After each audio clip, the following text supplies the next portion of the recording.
Welcome, everybody, to Relatable Matters. My name is Holly Burby, and I am obsessed with all things relationships, growth, leadership, and win-win possibilities.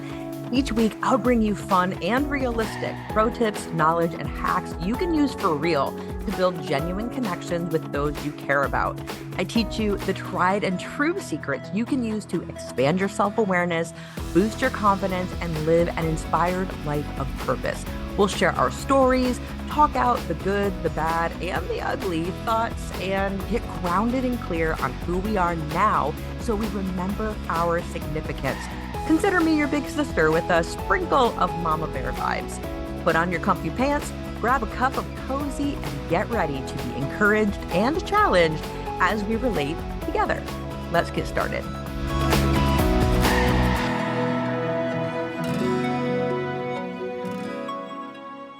Hey, everybody, welcome back to the show. For those of you that tuned in to season 1 of my podcast, Surprisingly Relatable, welcome to season 2. And yes, let's start by stating the obvious. The show got a facelift. It got a new name. So it's welcome to season 2 of Relatable Matters with Holly Burby, which hello, that's me. I am a certified professional coach. The messaging and the mountain that I stand on is relatable matters. Relatable matters. And 2022, holy cow, was such a roller coaster for me personally and professionally. It was such a strange year. And it really took pretty much all of the year to bring me to this point to give me the clarity to say, you know what, this is important to me.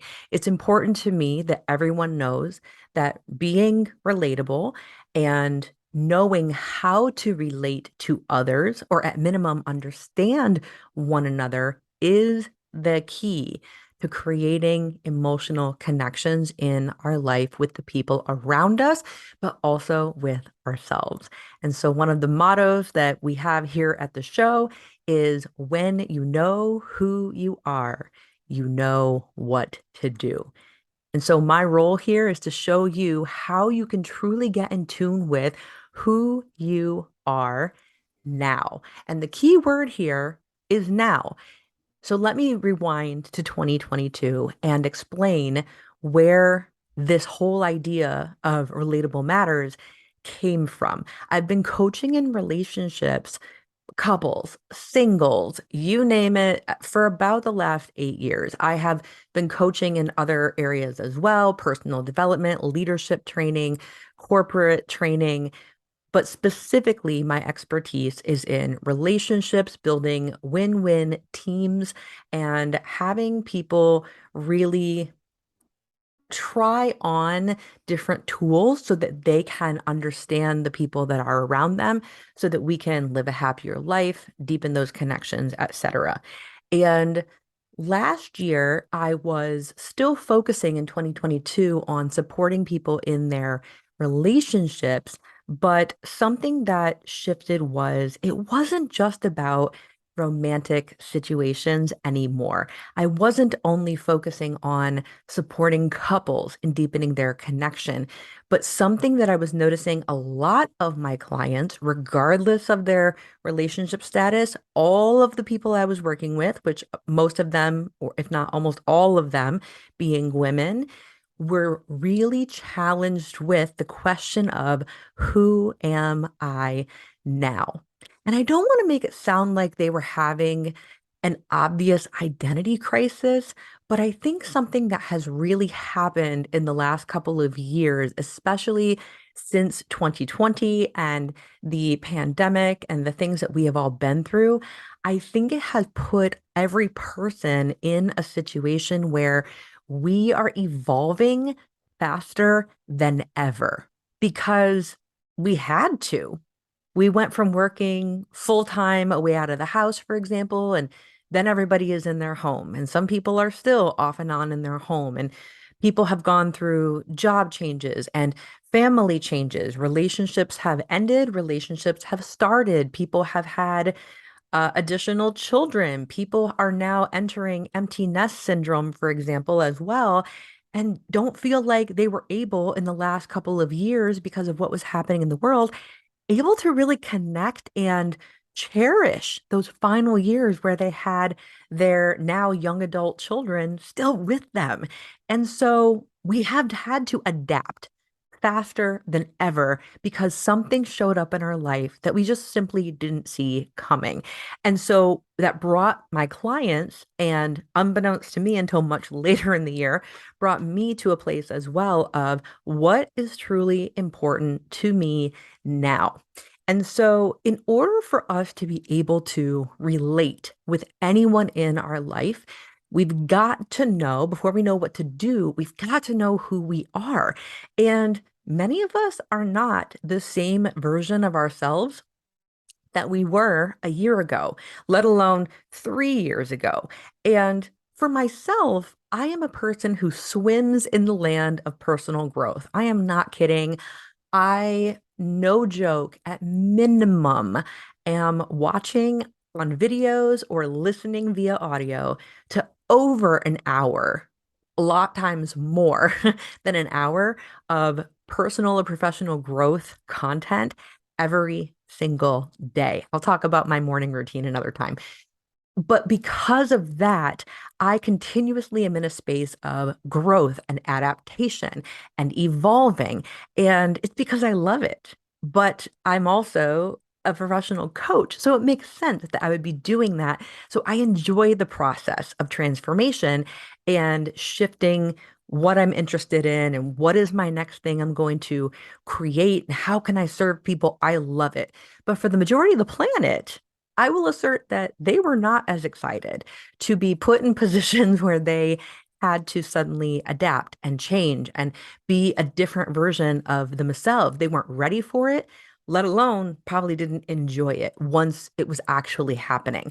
And now that we are, for the most part, on the other side of this change that is happening in our world, it doesn't mean that change in the world still isn't happening. There is still a lot of upheaval in so many different areas. But I think what's happened is we were forced into a place to slow down and stop. It gave us all this time to reflect and reflect and reflect. We got clear then on what we wanted and what was working for us and what wasn't working for us. But then now, fast forward a couple years later, and the world has sped up again. The world has gone back to, quote, normal. We want to do this. We want to be here. You should be going for this. You should set this goal. And I think it's putting so many people, like I mentioned, my clients, myself, in a spot, and women especially in their, I'll say their mid 30s up through their 50s and onward, in a place of what am I doing? Like, what am I doing? What is important? Do I really want to be grinding myself to a pulp going through my career year after year?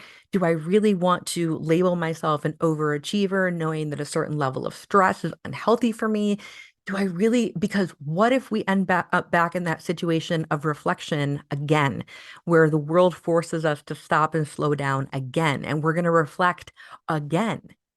Will that new opportunity to reflect still give us thoughts of, whew, man, I did so much. I'm so proud of myself. I learned how to relax. I learned from the last pandemic, lockdown, world changes, whatever. I learned from that. I'm learning my lessons. I'm proud of myself. Or when the world slows down again, or if it happens again, and we have to be with ourselves again in isolation and ask ourselves, what have I been doing? What have I been deeming important in my life? Are we going to be proud of our answer? And I think some people might not be.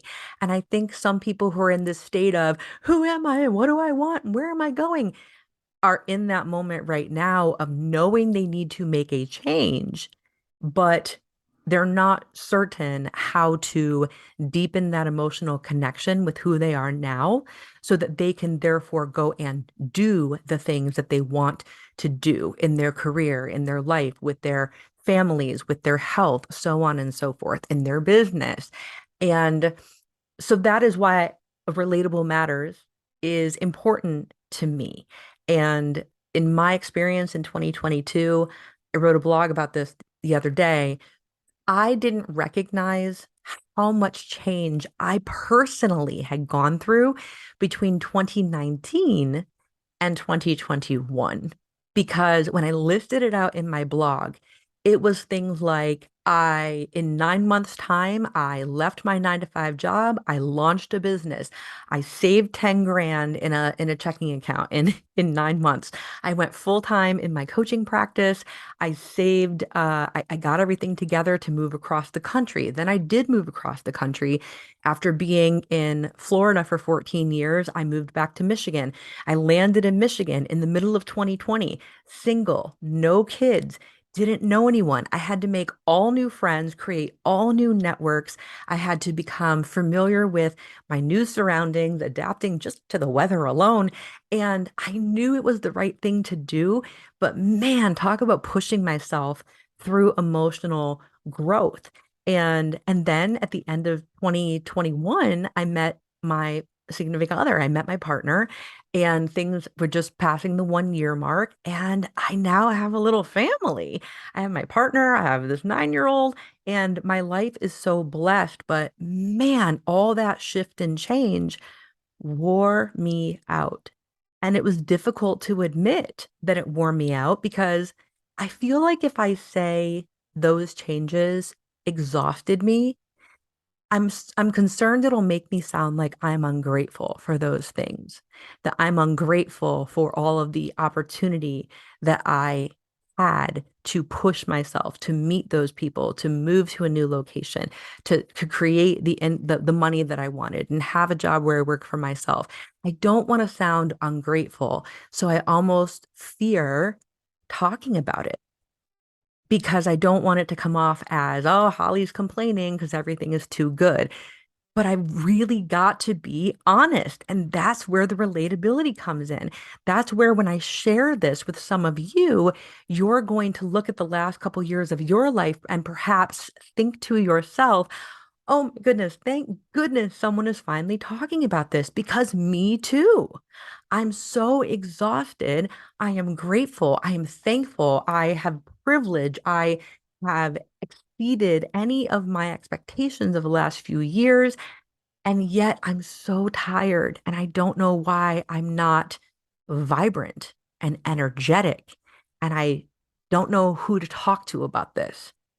So, welcome to season 2 of the show, to Relatable Matters, because here is where we're going to talk about your deeper emotional connection to yourself. We are going to talk about the times where you feel exhausted or stressed out or overwhelmed by the good things in your life also. It is okay to talk about your discomfort in good times. It doesn't make you a bad person. It doesn't make you a selfish person. And the reason that I tailor most of my art and my coaching and my programming to women is because I think for as much as women could really connect with one another, I think we are also being trained all the time. Don't be ungrateful. Don't complain. Be nice. Show up happy. And I think it creates a concern amongst women of, I don't want to be perceived this way or that way. So let me be your permission slip. This is a place where we're going to talk about it. I'm going to talk about it. I would love to hear from you in the comments. What does relatable matters mean to you? Where are you craving a deeper emotional connection in your life? Or what's something in the last few years that, man, that thing went really well, but you're feeling exhausted by it, sad about it, worn down about it, and you just don't want to complain? I would love to hear from you. Like I said, drop me a comment. Thank you so much for following the show, for subscribing. Thank you for giving me your reviews. I so appreciate your reviews of the podcast, especially if they're a 5-star review, especially on Apple Podcasts. This show is very new, and anytime you put in your words, your feedback, your questions, your ratings of the show, it supports this show in growing and getting out there to the people that it will support the most. That's all I have for you for today. I'm very, very excited about this new endeavor with Relatable Matters and you. And until next time, I'll talk to you next time.